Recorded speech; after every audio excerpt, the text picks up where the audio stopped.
എല്ലാ മാന്യപ്രേക്ഷകർക്കും നമ്മുടെ നാടിൻ്റെ ഏറ്റവും പുതിയ എപ്പിസോഡിലേക്ക് സ്വാഗതം. നാറാത്ത് മയ്യൽ ഗ്രാമപഞ്ചായത്തുമായി അതിർത്തി പങ്കിടുന്ന കൊളച്ചേരി ഗ്രാമപഞ്ചായത്തിൻ്റെ വിശേഷങ്ങളാണ് നമ്മൾ ഇന്ന് ചർച്ച ചെയ്യുന്നത്.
മൂഷിക രാജവംശം തൊട്ടിങ്ങോട്ട് വലിയൊരു ചരിത്രം പങ്കുവെക്കുന്നുണ്ട് കൊളച്ചേരി ഗ്രാമം. സ്വാതന്ത്ര്യ സമര സേനാനിയായിട്ടുള്ള വിഷ്ണു ഭാരതീയന് ജന്മം കൊടുത്തിട്ടുള്ള ഈ നാട്ടിൽ സ്വാതന്ത്ര്യ സമര സമയത്ത് ഖിലാഫത്ത് പ്രസ്ഥാനവും അവരുടെ സാന്നിധ്യം അറിയിച്ചതായി നമുക്ക് കാണാൻ സാധിക്കും. കലാ സാംസ്കാരിക കായിക രംഗത്ത് വ്യതിരിക്തമായ രീതിയിൽ മുന്നേറിക്കൊണ്ടിരിക്കുന്ന കൊളച്ചേരി ഗ്രാമത്തിൻ്റെ വിശേഷങ്ങളാണ് ഇന്ന് നമ്മൾ ചർച്ച ചെയ്യുന്നത്. കൊളച്ചേരി മുന്നേ 2 വില്ലേജിലാണ്, 2 പഞ്ചായത്തായിരുന്നു. കൊളച്ചേരി പഞ്ചായത്തും ചേലേരി പഞ്ചായത്ത് 2 പഞ്ചായത്തായിട്ടാണ് കൊളച്ചേരി ഉണ്ടായിരുന്നതെന്ന് ഞാൻ മനസ്സിലാക്കുന്നത്. പിന്നീടാണ് അത് ഏകീകരിച്ചുകൊണ്ട് കൊളച്ചേരി ഗ്രാമപഞ്ചായത്തായി മാറിയത്. കൊളച്ചേരിയുടെ പ്രത്യേകത ഈ കുളമുള്ള ചേരി കൊളച്ചേരിയും ചേലുള്ള ചേരി ചേലേരിയും പെരുമയുള്ള ചേരി പെരുമാച്ചേരിയും കൂടിച്ചേർന്നാണ് കൊളച്ചേരി എന്നാണ് പൊതുവെ പറഞ്ഞു വരുന്നത്. ഈ കുളമുള്ള ചേരി എന്നതിന് പുറമെ കൊല നടന്ന ചേരി എന്ന് കൂടി പറയാറുണ്ട്. അതിനൊക്കെ തോന്നുന്നത് നമുക്കൊക്കെ അറിയാം. പിന്നെ വടക്കേ മലബാറിൽ കളിയാട്ടക്കാലത്തിന് തുടക്കം കുറിക്കുന്നത് തുലാപ്പത്തിന് ചാത്തമ്പള്ളി വിഷകണ്ഠൻ കാവിലെ തെയ്യത്തോടു കൂടിയാണ്.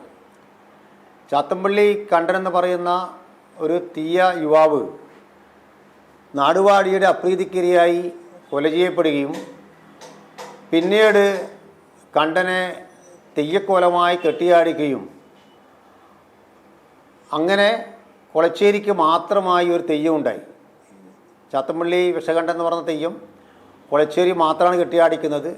ഇപ്പോൾ അത് കോവൂരും അതോടൊപ്പം തന്നെ കൂടാളി ഒരു സ്ഥലത്തും കെട്ടിയാടുന്നുണ്ടെന്നാണ് മനസ്സിലാക്കുന്നത്. ചിലപ്പോൾ ചാത്തമ്പള്ളി കണ്ഠനെ കൊല ചെയ്യപ്പെട്ടതിന് ശേഷമായിരിക്കാം ഈ കൊല നടന്ന ചേരി എന്ന അർത്ഥത്തിൽ കൊളച്ചേരി എന്ന പേര് വന്നിട്ടുണ്ടാകുമെന്നും കൂടി നമുക്ക് അനുമാനിക്കാൻ കഴിയും. വിദ്യാഭ്യാസപരമായ മുന്നേറ്റം എന്ന് പറയുന്നത് വിദ്യാഭ്യാസം മുമ്പ് ചിറക്കൽ രാജാസ് ഹൈസ്കൂളിലാണ്, അതുപോലെ തന്നെ പറശ്ശിനിക്കടവിൽ ഒക്കെയുള്ള സ്ഥലങ്ങളിലാണ് വിദ്യാഭ്യാസം അനുഷ്ഠിക്കാൻ പോകാറ്. അതിന് മുമ്പ് ഇവിടെ സ്വാതന്ത്ര്യത്തിന് മുമ്പ് തന്നെ ഒരു നൂറ്റാണ്ട് മുമ്പ് തന്നെ ചെറിയ ചെറിയ ഓത്തുപള്ളികളും അതുപോലെ തന്നെ എഴുത്തുപുരകളും ഒക്കെ ഉണ്ടാക്കുകയും ചേലേരിയിൽ UP സ്കൂൾ അതുപോലെ തന്നെ പന്നിയങ്കണ്ടി ഉമർ അബ്ദുള്ള സാഹിബിൻ്റെ നേതൃത്വത്തിൽ പന്നിയങ്കണ്ടി കമ്പിൽ ഇന്ന് കാണുന്ന കമ്പിൽ മാപ്പിള ഹയർ സെക്കൻഡറി സ്കൂളുകളൊക്കെ അതാണ് വിദ്യാഭ്യാസത്തിൻ്റെ ഒരു തുടക്കം. ഒന്ന് സാമൂഹിക സാംസ്കാരിക മേഖലകളിൽ വായനശാലകളും വിദ്യാഭ്യാസ മേഖലകളിൽ ഇത്തരം ചെറിയ ചെറിയ പള്ളിക്കൂടങ്ങളിലൂടെ തുടങ്ങി ഇന്നും വേറെ മാറ്റങ്ങളൊന്നും വന്നിട്ടില്ലെങ്കിൽ പോലും ഇന്നും ഹയർ സെക്കൻഡറി സ്കൂളായി ഉയർന്നു നിൽക്കുന്ന പന്നിയങ്കണ്ടി തറവാട്ടുകാരുടെ ഉമർ അബ്ദുള്ള സാഹിബിൻ്റെ സംഭാവനയാണ് ഈ സ്കൂൾ എന്ന് പറയുന്നത്. വിദ്യാഭ്യാസപരമായ മുന്നേറ്റം വന്നു. 1950 കാലഘട്ടത്തിലാണ് Kambil government Mappila higher secondary school അതിൻ്റെ പ്രവർത്തനം ആരംഭിക്കുന്നത്. 1970 ആകുമ്പോഴേക്കും ഹൈസ്കൂളായി പരിണമിച്ച ഈ വിദ്യാലയം 2010 ഹയർ സെക്കൻഡറി ആവുന്നത്. നാറാത്ത് ചേലേരി കമ്പിൽ പ്രദേശത്തിലെ വിദ്യാർത്ഥികൾക്ക് വലിയൊരു ആശ്രയമാണ് ഈ വിദ്യാലയം. പാഠ്യേതര വിഷയങ്ങളിൽ വൈവിധ്യമാർന്ന പ്രവർത്തനങ്ങളിലൂടെ മുന്നേറിക്കൊണ്ടിരിക്കുന്ന കമ്പിൽ ഗവൺമെൻറ് മാപ്പിള ഹയർ സെക്കൻഡറി സ്കൂളിലെ വിശേഷങ്ങളാണ് ഇനി നമുക്ക് മുന്നിൽ.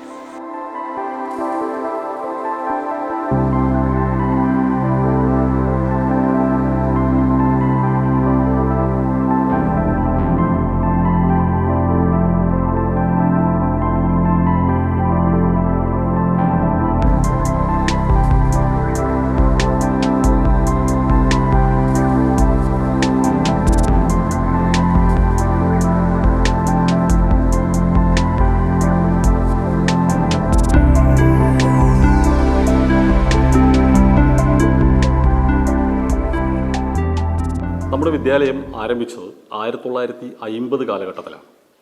അന്നൊരു പ്രൈമറി വിദ്യാലയമായിട്ടാണ് ഇത് ആരംഭിച്ചത്. അതിനുശേഷം 22 വർഷങ്ങൾക്ക് ശേഷം 1972 ജൂൺ മാസത്തിൽ ഇത് അപ്ഗ്രേഡ് ചെയ്ത് ഹൈസ്കൂളായി മാറ്റപ്പെട്ടു. നമ്മുടെ ഈ പഞ്ചായത്തിൻ്റെ പരിസര പ്രദേശത്തു നിന്ന് മയ്യിൽ, കുറ്റ്യാട്ടൂർ, പറശ്ശിനിക്കടവ്, കാട്ടാമ്പള്ളി തുടങ്ങിയ സ്ഥലങ്ങളിൽ നിന്നായി ആയിരക്കണക്കിന് വിദ്യാർത്ഥികൾ ഈ വിദ്യാലയത്തിൽ അഡ്മിഷൻ നേടിയിരുന്നു. അതിനുശേഷം 2010 നമ്മുടെ വിദ്യാലയം ഒരു ഹയർ സെക്കൻഡറി വിദ്യാലയമായി മാറിയത്. പാഠ്യപ്രവർത്തനങ്ങളോടൊപ്പം തന്നെ പാഠ്യേതര പ്രവർത്തനങ്ങളിലും നമ്മുടെ സ്കൂൾ മുന്നിൽ തന്നെയാണ്. സബ് ജില്ല, ജില്ല, ശാസ്ത്രോത്സവം, കലോത്സവം തുടങ്ങിയ മേഖലകളിലൊക്കെ നമ്മൾ ഉന്നത സ്ഥാനം കൈവരിച്ചിട്ടുണ്ട്. കഴിഞ്ഞ വർഷം ശാസ്ത്രോത്സവത്തിന് സംസ്ഥാന തലത്തിൽ നമ്മുടെ ഹൈസ്കൂൾ വിദ്യാർത്ഥികൾ 3 പേരും ഹയർ സെക്കൻഡറിയിലെ 2 പേരും സംസ്ഥാന തലത്തിൽ അംഗീകരിക്കപ്പെട്ടിട്ടുണ്ട്. School NSS unit, scout and guides, JRC, career guidance, സൗഹൃദ തുടങ്ങിയ ക്ലബ്ബുകൾ പ്രവർത്തിച്ചു വരികയാണ്. ഇവിടെ +2-ന് 3 ബാച്ചാണുള്ളത്. Humanities, commerce, science. ഈ 3 ബാച്ചുകളിലുമായി +1, +2-ൽ 360 കുട്ടികളാണ് പഠിക്കുന്നത്. അതുപോലെ വിപുലമായ ലാബ് സൗകര്യങ്ങൾ, ഇൻഫ്രാസ്ട്രക്ചർ ഫെസിലിറ്റീസൊക്കെ വളരെ മികച്ച രീതിയിലുള്ളതാണ്. ലാബ് സൗകര്യങ്ങൾ, പ്ലേ ഗ്രൗണ്ട് എല്ലാം ഈ വിദ്യാലയത്തിലുണ്ട്. കൃഷി കൊണ്ട് മാത്രം വർഷങ്ങളായി ഉപജീവനം കണ്ടെത്തുന്ന നാരായണ നമ്പൂതിരിയുടെയും അദ്ദേഹത്തിൻ്റെ കൃഷിയിടത്തിൻ്റെയും വിശേഷങ്ങളാണ് ഇനി.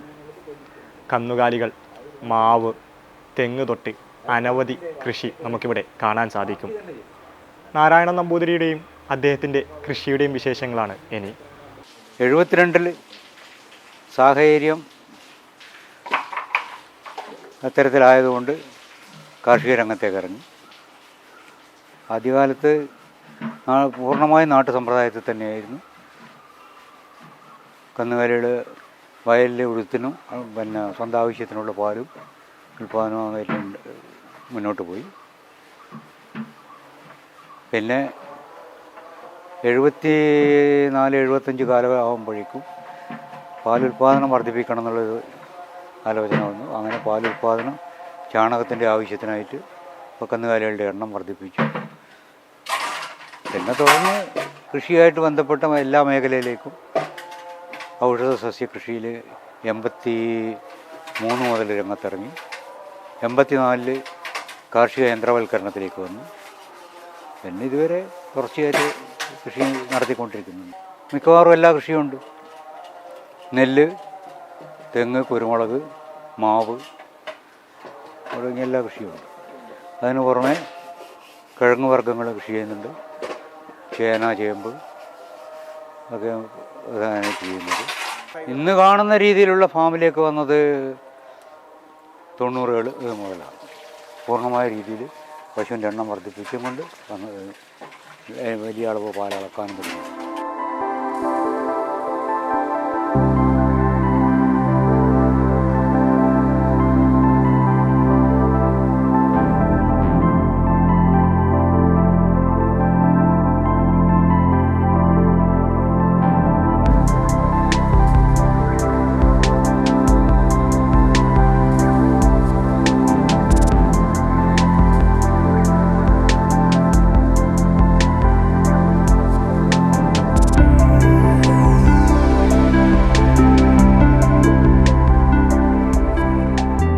ബയോഗ്യാസ് ഉണ്ട്.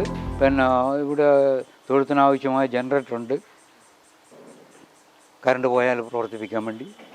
പിന്നെ തൊഴുത്തിൽ ഓട്ടോമാറ്റിക് ഡ്രിങ്കിങ് ബൗളുണ്ട്, കറവ മെഷീനുണ്ട്, തൊഴുത്ത് കഴുകാനുള്ള മോട്ടർ വേറെയുണ്ട്. പിന്നെ ഇതിനും പുറമെ പിന്നെ തണുപ്പിക്കാൻ ഇതിൻ്റെ തൊഴുത്തിൻ്റെ മേലെ ഒരു സ്പ്രിങ്ക്ലർ വേറെ ഉണ്ട്. ആ സ്പ്രിങ്ക്ലർ ഉപയോഗിച്ച് കഴിഞ്ഞാൽ തൊഴുത്ത് മൊത്തം തണുക്കും. ഇന്ത്യയിൽ ആദ്യമായി കർഷക സംഘത്തിന് രൂപം കൊണ്ടത് കൊളച്ചേരിയാണ്. കൊളച്ചേരിയിലെ നണിയൂർ എന്ന സ്ഥലത്ത് VM വിഷ്ണുഭാരതിൻ്റെ ഭവനത്തിൽ വെച്ചാണ് കർഷക സംഘം രൂപം കൊണ്ടത്.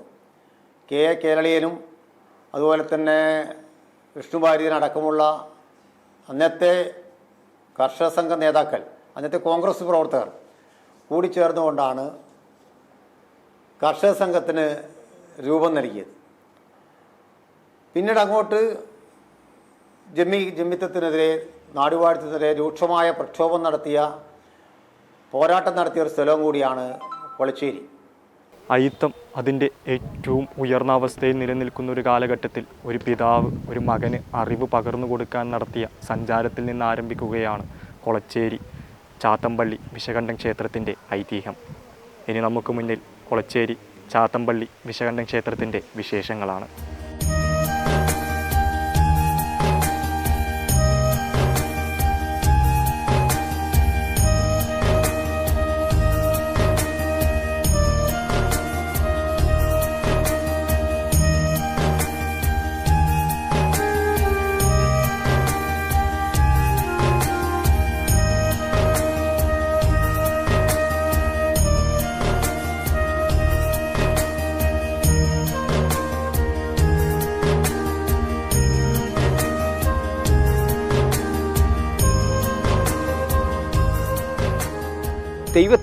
തെയ്യം കോലം ആദ്യം നടക്കുന്നത് തുലാവും 10-നാണ് തുടക്കം. തെയ്യത്തിൻ്റെ മൊത്തം മലബാറിൽ തെയ്യക്കോലങ്ങൾ തുടങ്ങുന്നത് ഇവിടെ ആരംഭിക്കലാണ്. ചാത്തമ്പള്ളി ആരംഭിക്കുകയും കടലുവാതിക്കൽ അവസാനിക്കുകയും ചെയ്യും എന്നാണ് അന്നത്തെ കാലഘട്ടത്തിൽ അയച്ചത്. ഇനി പല സ്ഥലത്തും തുലാവും 10 കെട്ടിയടിക്കുന്നുണ്ടെങ്കിലും പക്ഷേ വിശകണ്ഠ നിയമമാണ് തുലാവും 10 ഇവിടെ കെട്ടിയടിക്കുന്നത് ആദ്യമായിട്ട്. ആചാരങ്ങളും അനുഷ്ഠാനങ്ങളൊക്കെ ഇവിടെ നടക്കുന്നുണ്ട്. പൂജാകർമ്മങ്ങൾ, പാമ്പുമായിട്ട് ബന്ധപ്പെട്ട കാര്യങ്ങളാണ്. അന്ന് വിശകണ്ഠൻ്റെ തെയ്യത്തിന് ഈ വിശകണ്ഠന് എന്ന് പറഞ്ഞ സർപ്പത്തിനെ വരച്ചുകൊണ്ടാണ് തെയ്യം കോലം കെട്ടുന്നത്. ആദ്യ കാലഘട്ടത്തിലൊക്കെ ഞാനൊക്കെ ഇത് കാണുന്ന കാലഘട്ടത്തിൽ കരിമാരത്ത് നമ്പൂരിൻ്റെ അടുക്ക വീടിന്ന് പോകും. തെയ്യം കെട്ടിക്കഴിഞ്ഞാൽ ആ തെയ്യം കെട്ടി കരിമാരത്തിലത്തേക്ക് പോകാനുള്ള കാരണം എന്താണെന്ന് ഇവർ എവിടെ തൊടുമ്പോഴും അവിടെ പാമ്പിൻ്റെ ശല്യം. ഇതിന് ശേഷം അങ്ങനെയാണ് ഇതിനെ കെട്ടി അടിക്കാൻ വേണ്ടി ആലോചിച്ചത്. അങ്ങനെയാണ് സ്ഥലം കണ്ടുപിടി ഇവിടെ തന്നെ കെട്ടിയടിക്കണം. അവർക്ക് ഇവിടെ വരാനോ പോകാനോ ഒന്നും പറ്റാത്തൊരവസ്ഥ നമ്പൂരിക്ക്. അതുകൊണ്ട് പയ്യന്നൂർ പൊതുവാളെടുക്ക പോയി ജ്യോതിഷം വെച്ച് നോക്കിയപ്പോൾ പറഞ്ഞു അതിനെ കെട്ടിയടിക്കാണ്ട് വേറെ മാർഗ്ഗമില്ല. പഴയ കാലത്ത് എങ്ങനെയാണ് ആചാരം എന്ന് പറയുന്നത് കെട്ടിയടിക്കലാണ്. സ്ത്രീകളായാലും പുരുഷന്മാരായാലും ഏറ്റവും കഴിവുള്ളവരെയും ധീരന്മാരെയും ഒക്കെ തന്നെ അന്ന് കെട്ടിയടിച്ചുകൊണ്ട് ആചരിക്കുന്ന ഒരു സമീപനമാണ്. ഇന്നത്തെ പോലെയല്ല. അന്ന് ആദ്യത്തെ കാലഘട്ടത്തിലുള്ള ആ ആദ്യ ബ്രാഹ്മണന്മാരുടെ ഇടയിൽ ധീരന്മാരെ ഒക്കെ തന്നെ കെട്ടിയടിക്കുന്ന ആചാരം വന്നതോടുകൂടിയാണ് ചാത്തമ്പള്ളി കണ്ഠനെയും അങ്ങനെ കെട്ടിയടിക്കാനുള്ള ഒരവസ്ഥയുണ്ടായത്. Mullakodi cooperative rural bank 1946 Mullakodi ഐക്യനാണ്യ സംഘം എന്ന പേരിലാണ് രൂപീകരിച്ചത്. 55-ലാണ് അത് ബാങ്കായിട്ട് പ്രവർത്തനം ആരംഭിച്ചത്. ഇപ്പോൾ 69 വർഷമായി നമ്മളെ ബാങ്കിൻ്റെ പ്രവർത്തനങ്ങൾ. നമ്മൾ ഈ 4 പഞ്ചായത്താണ് ഞങ്ങളെ പ്രവർത്തന മേഖല. അതിൽ പ്രധാനമായും ഈ കൊളച്ചേരി പഞ്ചായത്തിലാണ് ഞങ്ങൾ ഇതിൻ്റെ ആസ്ഥാനം ഹെഡ് ഓഫീസ് സ്ഥിതി ചെയ്യുന്നത്. നാറാത്ത്, മയ്യിൽ, അതുപോലെ കുറ്റ്യാട്ടൂർ എന്നീ 4 പഞ്ചായത്തുകൾ 13 ബ്രാഞ്ചുകൾ ഞങ്ങൾക്ക് ഉണ്ട് വിവിധ ഭാഗങ്ങളിലായിട്ട്. അതോടൊപ്പം 3 ഈവനിങ് ബ്രാഞ്ച്, അതുപോലെ 1 8 to 8 ബ്രാഞ്ച്, അതുപോലെ 1 ബ്രാഞ്ച് ലേഡീസ് ബ്രാഞ്ച് എന്നീ രീതിയിലാണ് പ്രവർത്തിക്കുന്നത്.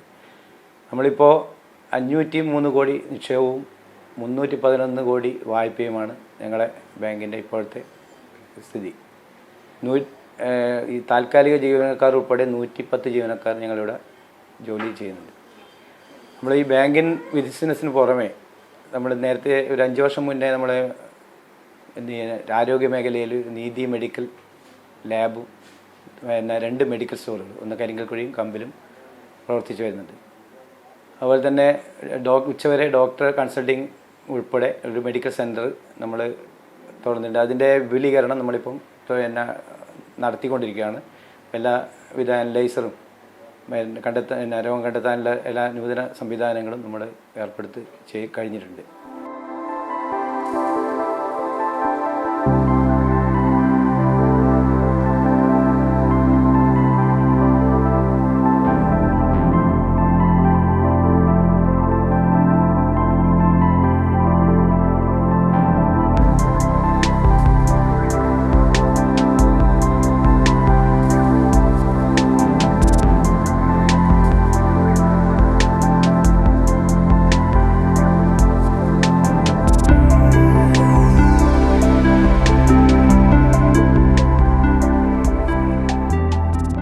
കേരളത്തിൽ ഇത്ര വലിയ രീതിയിൽ സമഗ്രമായി കാർഷിക മേഖലയിൽ ഒരു ബാങ്ക് ആദ്യമായിട്ടാണ് ഇടപെടുന്നത്.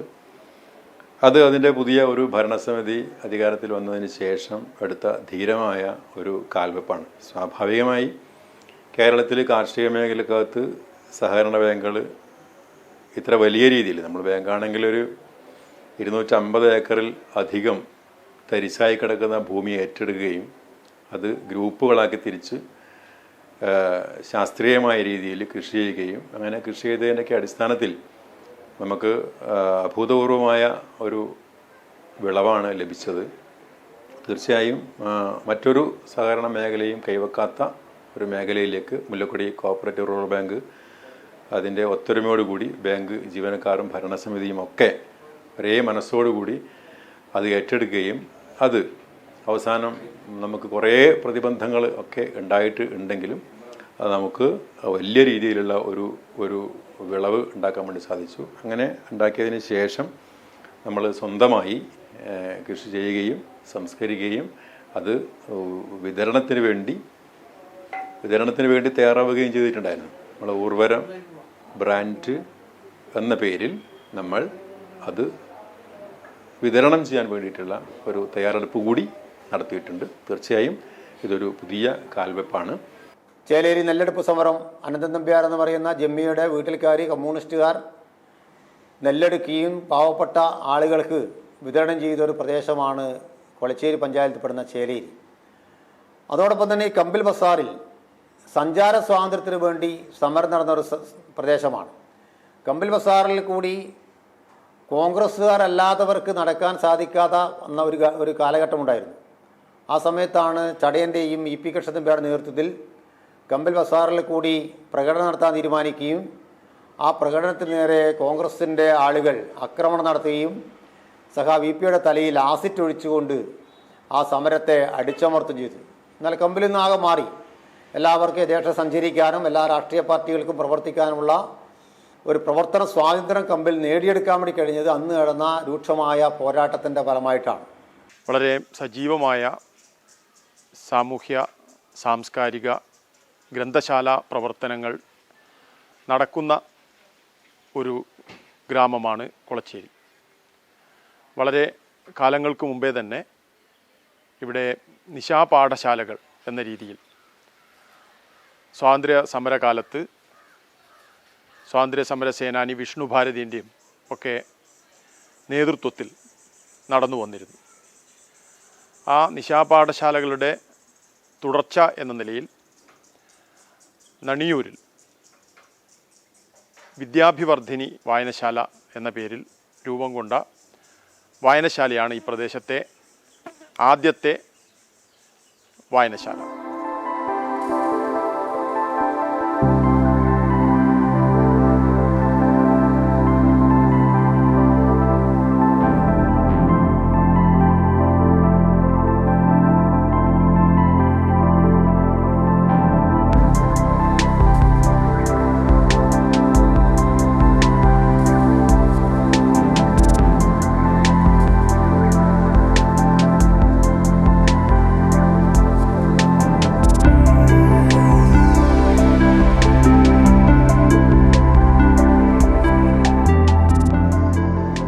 അതേപോലെ തന്നെയാണ് കലാസമിതികളും വരുന്നത്.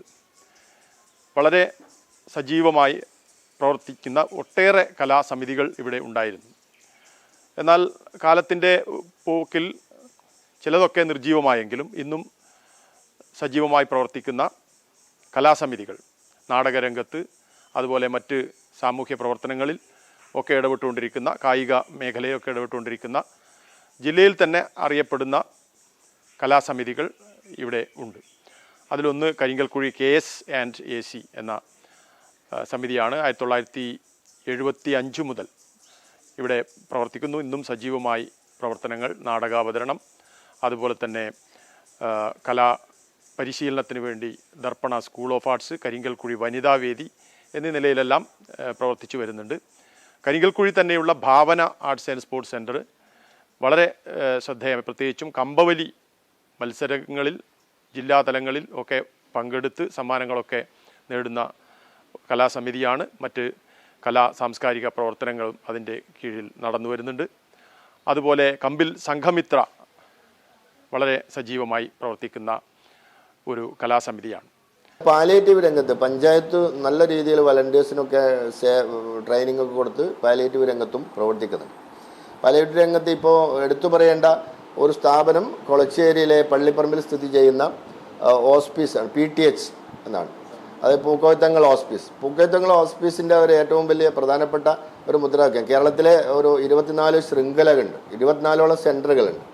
നമ്മുടെ ഒരു പ്രധാനപ്പെട്ട മുദ്രാവാക്യം എന്ന് പറയുന്നത് പ്രായം ചെന്ന ആളുകൾ, കിടപ്പ് രോഗികൾ അവരെ വീട്ടിൽ വെച്ച് തന്നെ അവരുടെ അന്ത്യയാത്ര പോയിക്കോട്ടെ എന്നുള്ളതാണ്. അനാവശ്യമായ മെഡിക്കൽ എക്യുപ്മെൻറ്റ്സൊക്കെ നെഞ്ഞത്തും വയറ്റിലും വായിലും ഒക്കെ തിരികെ കയറ്റി 2-3 ദിവസം ജീവൻ നിലനിർത്തുന്നതിന് വേണ്ടിയുള്ള ഒരു വെപ്രാളവും അതിലൂടെ പാഴാക്കിക്കൊണ്ടിരിക്കുന്ന ലക്ഷങ്ങളുമൊക്കെ സ്വാഭാവികം തിരിച്ചു കിട്ടാൻ പാകത്തിൽ ഉണ്ടാവില്ലല്ലോ. അപ്പോൾ അവരെ അടുത്തു നിന്ന് ഒരു സമീപനം എന്ന നിലയിൽ സഹജീവികളെ ചേർത്ത് നിർത്തിക്കൊണ്ട് ഈ പഞ്ചായത്തിലും അയൽ പഞ്ചായത്തുകളിലൊക്കെ സേവനം ചെയ്യുന്ന PTH, നമുക്കറിയാം ഒരു രോഗിയെ ആശുപത്രിയിൽ നിന്ന് മരണപ്പെട്ടു പോവുകയാണ്, ICUവിന് പുറത്ത് ബന്ധുക്കളുണ്ടാവും, ആ ബന്ധുക്കളെ ഒന്ന് കാണാൻ പോലും പറ്റാതെ അവർ യാത്ര പറഞ്ഞു പോവുകയാണ്.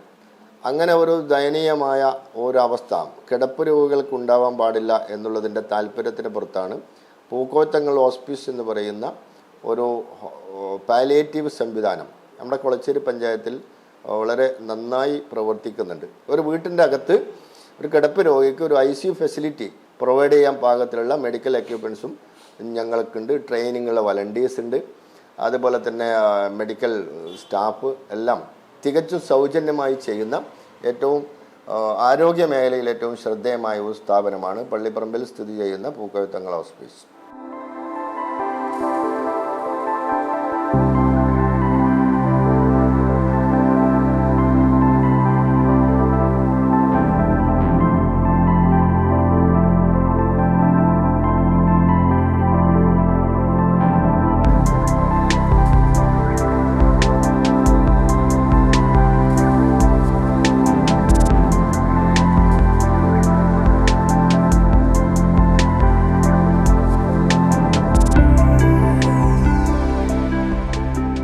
പ്രധാനപ്പെട്ട ഒരു സവിശേഷത എന്ന് പറയുന്നത് മതസൗഹാർദ്ദത്തിൻ്റെ വിളനിലമാണ് നമ്മുടെ കൊളച്ചേരി ഗ്രാമപഞ്ചായത്ത്.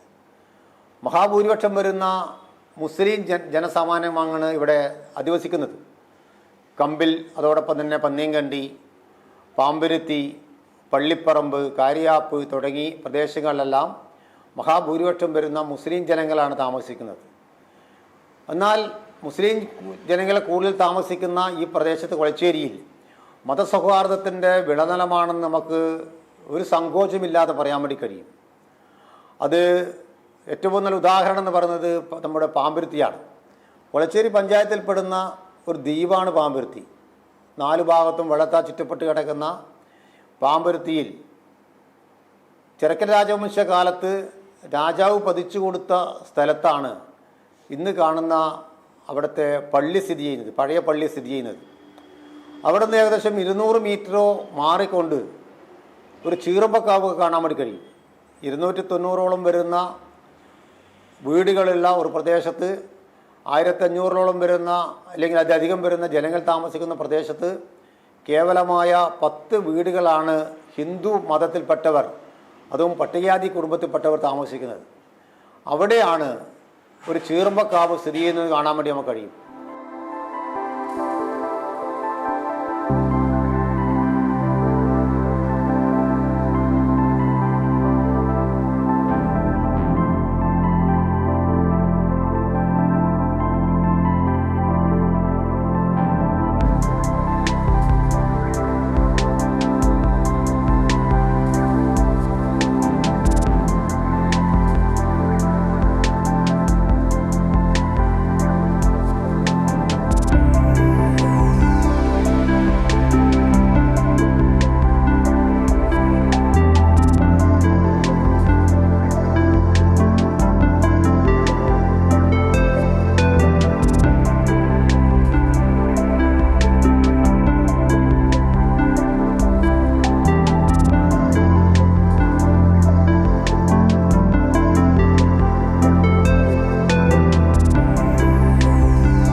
പള്ളിയെ സംബന്ധിച്ചിടത്തോളം പറയുകയാണെങ്കിൽ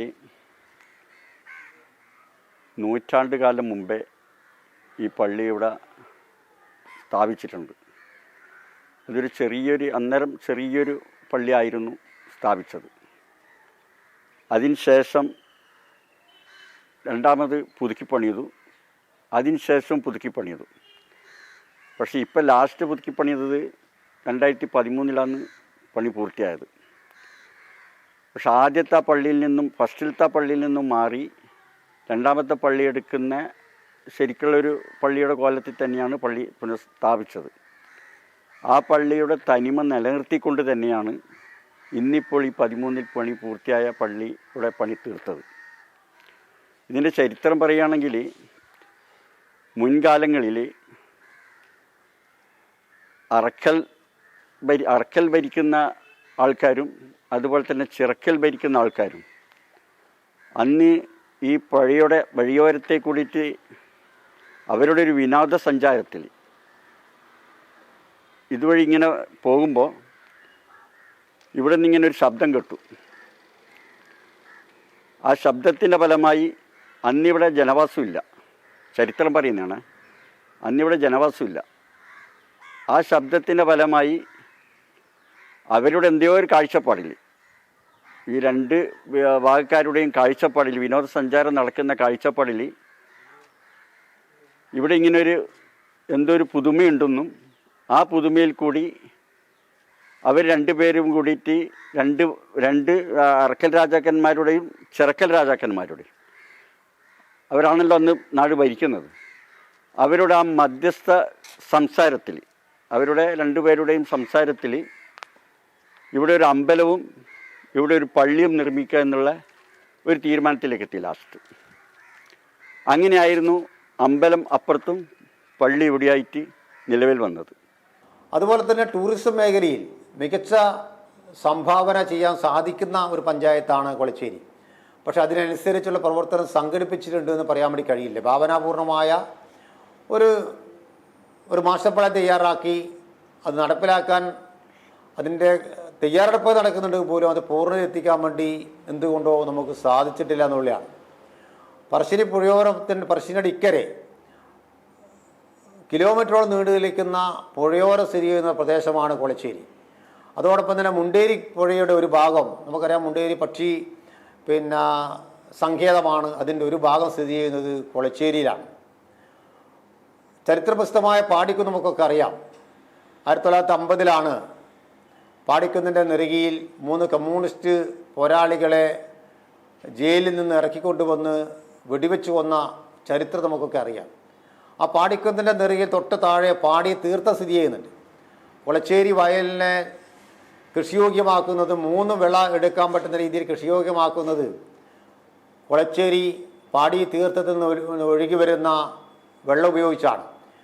ഒരിക്കലും പറ്റാത്ത പാടി തീർത്ഥത്തിലെ ജലം അത് ഒഴുകി ഒരു 100-200 മീറ്റർ എത്തുമ്പോൾ വലിയൊരു വെള്ളച്ചാട്ടമായി രൂപാന്തരപ്പെടുകയും അവിടെ നിന്നത് കൊളച്ചേരി പ്രദേശത്തെ മുഴുവൻ ജലസംഭരണിയാക്കി മാറ്റുകയും ചെയ്യുന്നത് ഈ പാടി തീർത്ഥമാണ്. വളരെ ചെറിയ രീതിയിൽ ഉറ്റി വീഴുന്ന വെള്ളമാണ് വലിയ വെള്ളച്ചാട്ടമായി ഏറ്റവും അവസാനം പരിണമിച്ചുകൊണ്ട് ഈ കൃഷിയോഗ്യമാക്കുന്ന രീതിയിലേക്ക് ഒഴുകി എത്തുന്നതെന്നും കാണാൻ വേണ്ടി കഴിയും. അതും വലിയ രീതിയിലുള്ള ഒരു അന്വേഷണത്തിനോ അതൊരു ചരിത്ര സംഭവമാക്കി മാറ്റാനോ രേഖപ്പെടുത്താനോ നമുക്ക് കഴിഞ്ഞിട്ടില്ല എന്നുള്ളൊരു വസ്തുതയാണ്. ഇവിടെ വികസനവുമായി ബന്ധപ്പെട്ടിപ്പോൾ ടൂറിസത്തിൻ്റെ വികസനമാണ് ഇവിടെ അവസാനമായി ഇവിടെ വരാൻ പോകുന്നത്. അതിന് വേണ്ടിയിട്ട് 2 ജെട്ടി ഇവിടെ നിർമ്മിച്ചിട്ടുണ്ട്. ഒരു ജെട്ടി നിർമ്മിക്കാൻ 1,08,00,000 രൂപ ഇവിടെ വിനിയോഗിച്ചിട്ടുണ്ട്. ഒരു പാമ്പുരുത്തിയുടെ മുഖച്ഛായ തന്നെ മാറാൻ പോകുന്ന ആ ജെട്ടിയുടെ ഉദ്ഘാടനം അടുത്ത് തന്നെ നമുക്ക് പ്രതീക്ഷിക്കാം. അതുപോലെ റോഡുകൾ, നല്ല റോഡുകളാണ് ഇവിടെ ഉള്ളത് എന്ന് നിങ്ങൾക്ക് സഞ്ചരിച്ചാൽ മനസ്സിലാവും. ഈ ഒരു ദ്വീപിൽ വേണ്ടുന്ന അപ്പുറം ഇവിടെ ചെയ്യാൻ സാധിച്ചിട്ടുണ്ട് എന്നുള്ളത് പച്ചപരമാർത്ഥമാണ്. കൊളച്ചേരി ഗ്രാമപഞ്ചായത്തും അതുപോലെ സർക്കാരുകളും ഈ ദ്വീപിനെ നല്ല രൂപത്തിൽ അവർ സപ്പോർട്ട് ചെയ്യുന്നുണ്ട് എന്നുള്ളതാണ് ഇവിടെ നിങ്ങൾക്ക് എല്ലാവർക്കും കാണാൻ കഴിയുന്ന ഒരു വസ്തുത.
ചരിത്രത്തിലും വർത്തമാന കാലഘട്ടത്തിലും തങ്ങളുടേതായ അടയാളപ്പെടുത്തലുകൾ നടത്തിയിട്ടുള്ള കൊളച്ചേരി ഗ്രാമപഞ്ചായത്തിൻ്റെ വിശേഷങ്ങൾ ഇവിടം കൊണ്ട് അവസാനിക്കുന്നില്ല. വരുംകാലങ്ങളിൽ പഞ്ചായത്തിനെ കാത്തിരിക്കുന്നത് അനവധി വികസന പദ്ധതികളാണ്. കലാ, സാംസ്കാരിക, സാമൂഹിക രംഗത്ത് ചരിത്രത്തിലേതുപോലെ കൊളച്ചേരി ഗ്രാമപഞ്ചായത്തിന് ഭാവിയിലും മുന്നേറാൻ സാധിക്കട്ടെ എന്ന് നമുക്ക് പ്രത്യാശിക്കാം. നമ്മുടെ നാടിൻ്റെ അടുത്തൊരു എപ്പിസോഡുമായി വീണ്ടും കാണും വരേക്കും എല്ലാ മാന്യ പ്രേക്ഷകർക്കും നന്ദി, നമസ്കാരം.